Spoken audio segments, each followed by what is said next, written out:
All right, folks, coming up on Roland Martin Unfiltered for Monday, November 26, 2018. Tomorrow is the big day in Mississippi where voters go to the polls to choose between Mike Espy as well as Confederate lover Senator Cindy Hyde Smith. She's losing more money, this time from Major League Baseball. We'll break down exactly the state of the race and talk to the campaign manager for Mike Espy right here on Roland Martin Unfiltered. Also, a good man with a gun killed by police in an Alabama mall, but guess what? He's black and a veteran. Had a permit for the gun, yet he is still dead. His family is demanding answers. We'll give you the latest in that particular case. Also, in Milwaukee, body cam footage just released shows officers shooting a black man with his hands out and kneeling down. The DA said the shooting was justified. What the hell video was he watching? Also, Utah Congresswoman Mia Love, she lost her re-election bid and in her concession speech today, blasted Donald Trump and said the GOP, they have no relationship with minorities. Oh, we didn't know that, Mia. I'll show y'all some of that. Also, this weekend on social media, all kind of folks were upset over a preacher in Mississippi who reached his pulpit by flying through the sanctuary. We got the video, and he will join us right here to explain what he was doing and why he was doing it. Also, Gregory Hines, Marvin Gaye, and Kwanzaa all get new forever stamps from the post office. And two more white folks, a white woman in Maryland and a white dude in Florida, lost their job because they dumb as hell. We'll explain it all to you. It's time to bring the funk. I'm Roland Martin Unfiltered. Let's go. He's got it. Whatever the biz, he's on it. Whatever it is, he's got the scoop, the fact, the find. And when it breaks, he's right on time and it's rolling. Best believe he's knowing. Putting it down from sports to news to politics. With entertainment just for kicks, he's rolling. It's on, oh, y'all. It's Roland Martin, yeah. Rolling with Roland now. He's funky, he's fresh, he's real, the best, you know he's Roland Martin now.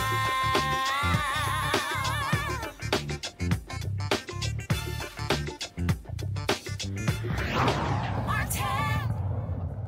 All right, y'all. Big day tomorrow in Mississippi as voters go to the polls for the runoff between Republican Senator Cindy Hyde Smith and her challenger, Secretary of Agriculture, the former Secretary Mike Espy. It has been, of course, a long slog since November 6th when the two were the top two vote getters in Mississippi. They are trying to, of course, fill the vacant seat from Thad Cochran. He retired due to health reasons, and the governor appointed Cindy Hyde-Smith to the position. But, man, she has had a difficult time. Right now, she's at a campaign rally with the Orange One in Mississippi. Guys, you can take some of that live if you want to. And so, again, Trump right now is speaking. No idea what he's talking about, but who cares? Y'all can come back to me. But the bottom line is, of course, he's down there lying as usual. So what is happening, folks, is this here. If Espy is able to win, he becomes the first African-American since Reconstruction to represent Mississippi in the United States Senate. But you have Cindy Hyde-Smith, of course, in a very conservative state. She's appealing to as many rabid Confederates as possible. And so this is a woman who has made a comment talking about she would more than welcome to be sitting on the front row at a public hanging along with a guy who endorsed her for the position. She also posed with a Confederate hat and a musket saying, quote, Mississippi history at its best. Yeah, not for black people. She also joked about voter suppression at liberal colleges.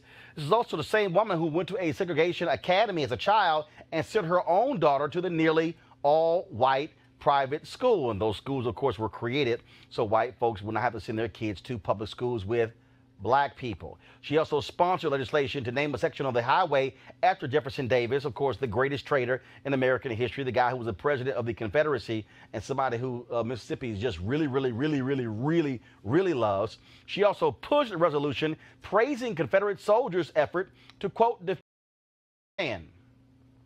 Really.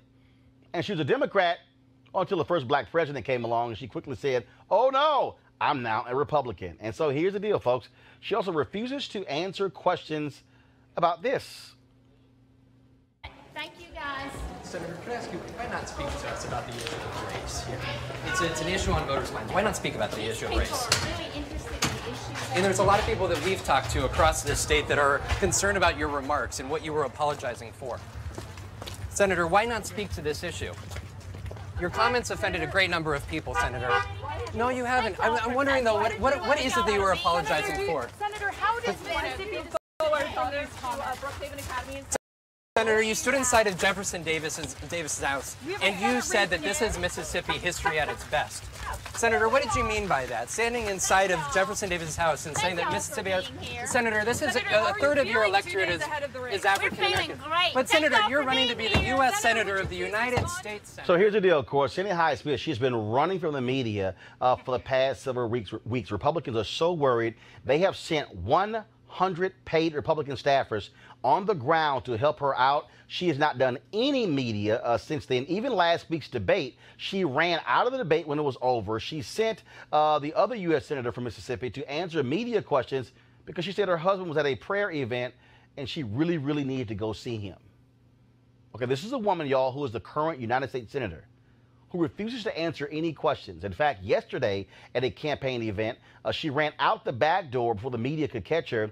Then, of course, her bus broke down on the side of the highway while they were going to another campaign event. Talk about crazy. She's also catching lots of flack because corporations who have been donating to her campaign, they have been caught in a major kerfuffle. And as a result, they're pulling their money. Here are all the corporations that have pulled their money from her.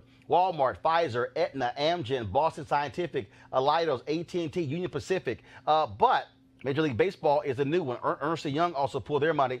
Major League Baseball, their PAC gave the money on Saturday. Well, guess what? They caught loads of hell from social media within 12 hours. They said, can we get our money back, please? Now, I don't know what the hell their lobbyist was doing, why he wasn't paying attention over the last week, because everybody else was pulling their money as a result of her public hanging comment. Now, Mike Espy, he has been focused on the issues, traveling all across the state to deal with what's going on. And he, of course, in his closing ad, talks about the business angle as it relates to her comment, how it impacts Mississippi. How embarrassing is Cindy Hyde-Smith? Walmart said Hyde-Smith's recent comments clearly do not reflect the values of our company. Now AT&T, Union Pacific, and other Fortune 500 companies, company after company, has rejected her divisive words. We've worked hard to overcome the stereotypes that hurt our economy and cost us jobs. Her words should not reflect Mississippi's values either. Cindy Hyde-Smith, so embarrassing, she'd be a disaster for Mississippi. I'm Mike Espy, and I approve this message. All right, folks. Now, Megan Malone, one of the founders of Republican Women for Progress, Never Trumpers, who recruit female GOP candidates. Whoa, this is what she said about Cindy Hyde-Smith. Words matter, and Hyde-Smith show she's unfit to represent Mississippi in the Senate. I'm not saying you have to vote for Mike Espy, but I am saying that if you love our state and want to see it represented as best as it can, you should not vote for Cindy Hyde-Smith. Wow. That's quite interesting. Guys, do me a favor. This morning, of course, I caught up with Mike Espy on the Tom Joyner Morning Show. Let's see if we can take some of that right now. To vote absentee by Saturday, but of course the election is tomorrow all across Mississippi. Our guest is Secretary Mike Espy. He joins us right now. Doc, how you doing? Hey, Roland. How you doing, brother? I'm doing good, First of all, before we get to, of course, you crisscrossing the state, more bad news for your opponent, whatchamacallit, Cindy Hyde-Smith. More companies are pulling money from her. The latest Major League Baseball, their political action committee, donated $5,000 to her campaign. But once that word went out across social media, folks were blowing them up, and then they rescinded that yesterday, saying, please send our money back. And you also had several other companies that also did not agree with her public hanging comment. Right. And she has been running away from everybody, will not talk to any media, ran out the back door of an event yesterday. Then her bus broke down as she was traveling across. It's like you got her scared. You got Cindy Hyde-Smith shook. On the run. And man, they have sent 100 paid Republican staffers from Washington to come down here to salvage that campaign. We were yesterday in the same city. I had a rally. I had a press conference after my rally. Her rally was closed, and she left after the rally. And you couldn't have two different scenarios. Wow. And so, I mean, look. Obviously, Republicans are very scared. They have not put this much energy into. All right, again, I just want to give you some of that right now. Joining us is Alita Fitzgerald. She's the campaign manager for Mike Espy. Alita, how you doing?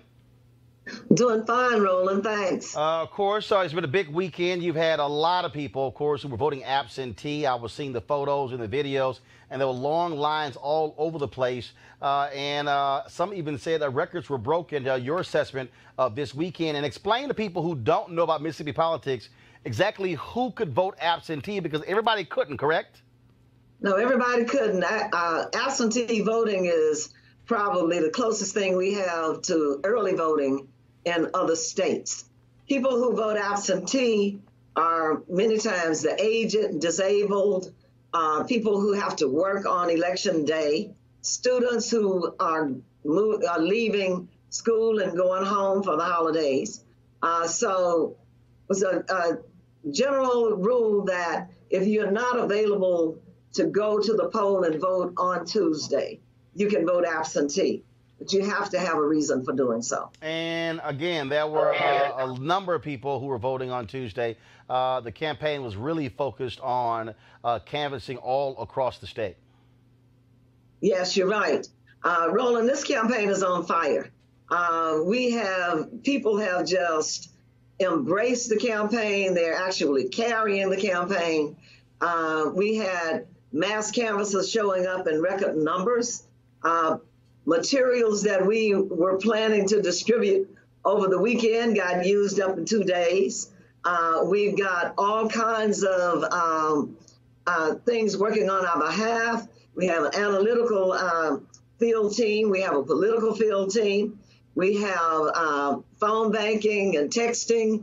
And we have people on the street who are just fired up. As I said to you, I think earlier, Mike Espy has become the vessel for what people are feeling in the state. And it's time for us in Mississippi and us across the country to say, when enough is enough.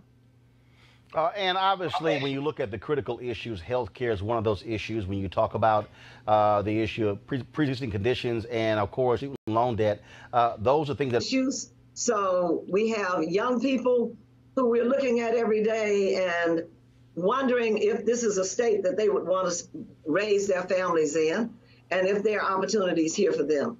So Mike has been steadfast in running a campaign to represent all Mississippians and to take care of folks who need help and folks who are sick and folks who are the least of these.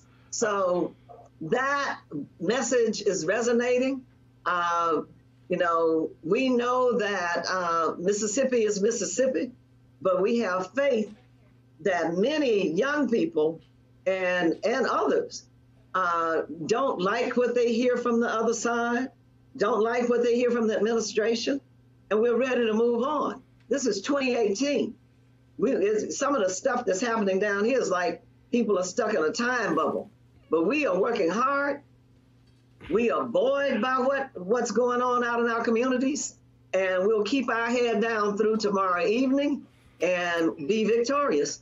Alita, when I talked to Mike this morning, the Tom Joyner Morning Show, he said, look, he has to get a mammoth turnout of African Americans to win this. And so when you look at the numbers, again, when you look at the number of black people in that state who are registered, but also the number of poor folks, the number of people who are white, who are being hurt by economic policies on the Republicans. You know, I made the point on MSNBC, Democrats should be going and talking to those broke white folks and saying, look, what are you guys keep voting for? What have you gotten from the Republican Party? You know, they always try to tell black folks what black folks have not gotten from Democrats. And I've challenged these white Democrats. They should be the ones going to talk to fellow white folks in Mississippi and not being afraid to talk to them, to confront them, and to speak to them. A lot of times people are fearful of the other, of any kind, and the more we can make immigration a booger bear, and the more we talk about folks who are in the majority becoming the minority, that kind of messaging trumps even folks' best interest and standing up for their own best interest. But Mike has run a campaign where he has tried to speak clearly about those issues, speak to opportunities for everybody, make sure that everybody has access to health care, regardless of who they are. And we have steered clear of the divisiveness because there's nothing to be gained in that. So I think you're absolutely right.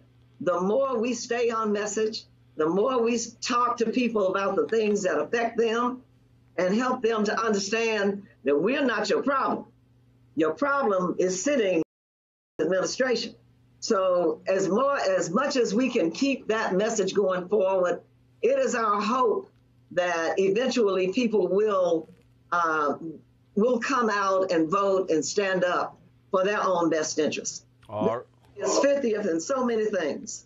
And we won't move from that until all of us come together to fight for what's right. All right, Alita, now also, polls open what time tomorrow and what time do they close? Polls open at 7 a.m. and they close at 7 p.m. But if it's like what happened on November 6th, they probably won't close for a long time after that. Because if you're in line at 7 p.m., you can vote. And no one should be turned away from the poll if they are in line at 7 p.m. So you stay there until you're able to vote. All right, then. We've been making this point. We've been pushing this up on social media all weekend. If you got family members, if you got friends, church members, fraternity brothers, sorority sisters, people who live in Mississippi, call them, text them, and tell them you want to see them posting images with saying, I have voted.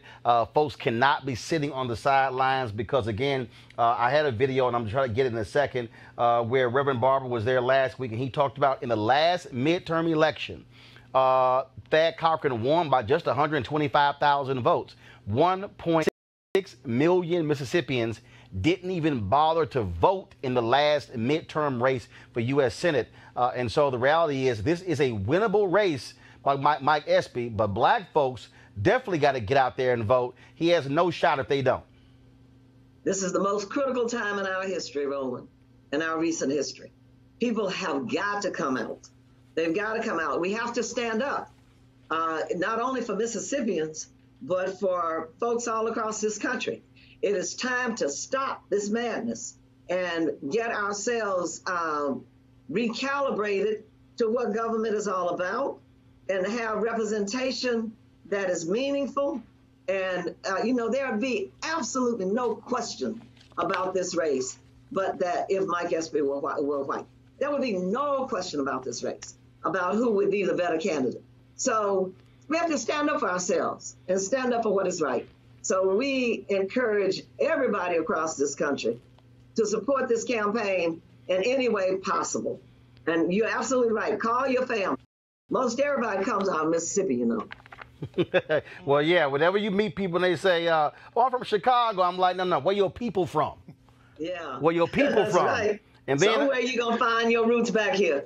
That is it. Alita Fitzgerald, I appreciate it. Thanks a lot.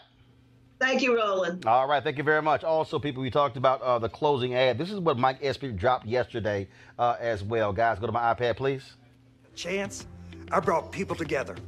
Ronald Reagan signed the first bill I wrote on infrastructure and jobs. I rose above party and supported a Republican governor because after Katrina, it was the right thing to do. Today, the crisis is the division in Washington. So I'm asking you for another chance. Give me 2 years, and I'll work to find common ground and bring us together again. I'm Mike Espy, and I approve this message. All right, folks, want to bring my panel right now. Michael Brown, former Vice Chair, DNC Finance Committee. Lauren Victoria Burke, writer, National Newspaper Publishers Association. Eugene Craig III, CEO, Eugene Craig Organization. Michael, I want to go with you. And I made that point on MSNBC, and I said it. Democrats have got to stop being scared of white folks in the South. There's this whole idea, well, look, you know what? We just can't compete in Mississippi, can't compete in Alabama. It's just too red. And again, I think the likes of Elizabeth Warren or Bernie Sanders, they got to go to white folks and look them in the eye and say, y'all broke. You're sick as hell, and you got no jobs. Your education is bad. And so take one of Trump's lines. What the hell you got to lose? Absolutely, frankly. and kudos to Ms. Fitzgerald. She clearly is doing a wonderful job down there, and good luck to her. But also take a page out of Barack Obama's book. Clearly, it wasn't just black folks that got him elected. He had to go up into Appalachia. He had to go into the southwestern United States. He had to go down south.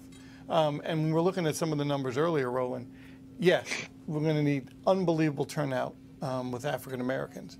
Needs about 22%, clearly north of 22% of the white vote would be outstanding, but he has to get probably a minimum of 22% he said, of the white vote. Mike Espy this morning, Lauren, said about 25% of the white vote. He said, and he's going to have to get, again, it's going to have to be, look, 88, 90% of the black vote as well. Before I go to you, Lauren, I want to play this here. So Reverend William Barber was, of course, in Jackson, Mississippi last week.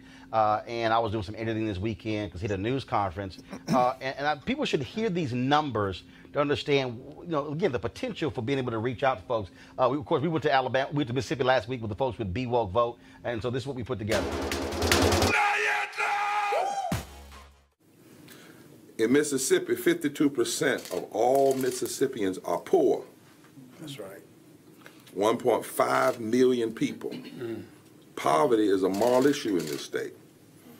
59% of all children in Mississippi are poor. That's 437,000 children. 53% of all women in Mississippi are poor. That's 816,000 people. 67% of people of color are poor. That's 843,000. 43% of white people are poor. That's 668,000 people. The poor in this state hold the power. Yeah, that's right. And the poor are going to have to speak up.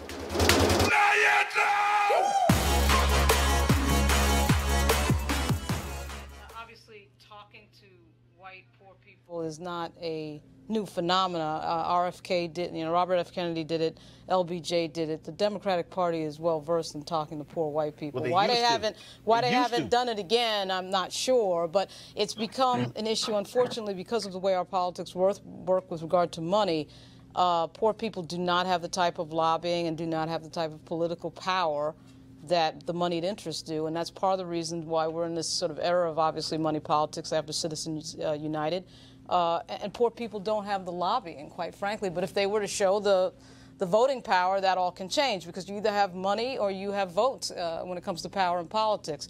The unfortunate, though, is that, you know, Cindy Hyde-Smith is the type of sort of dumb Republican candidate in the same vein of a Ron DeSantis. And you figure if Ron DeSantis can sneak in there against a candidate that was clearly better than he was and smarter than he was, it's quite likely that it could happen again in this case. Of course, Alabama shows us it can happen in Mississippi, but it is going to take, it's a very strangely timed election, as we know, right after Thanksgiving. So it is going to take some you know, historic numbers. But Eugene, when you look at the numbers, 944,000 people voted on November 6th for Cindy Hyde-Smith, for Mike Espy, as well as for McDaniel, the Tea Party candidate, okay? And so we know there's a massive drop-off when it comes to a runoff. As I said, the turnout in the 2014 midterm election was 29%. In 2016, it was 55%. And so if the Espy campaign, they believe that if they can get 450,000 votes upwards, they can actually beat her. And this is also a woman who is not like Republicans are really like running behind her. You know, Donald Trump is there right now. He, of course, got everybody all focused and excited. In fact, he's doing 2 rallies for her. He's doing one right now, then one at 10 p.m. Eastern. Republicans are scared to death that Espy could very well beat Cindy Hyde-Smith.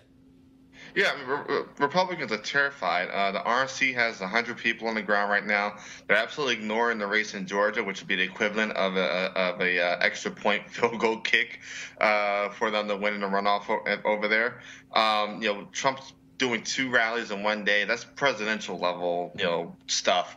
That shows the paranoia that folk have of this being another Alabama. But I would like to focus on another number. There was a poll that was released this weekend that shows Cindy Hyde-Smith up. But if you look at the actual numbers there and the way the makeup of the electorate that they use, if black voters make up 40% of the voting population, Mike Espy wins, as long as he carries about 15, 18%.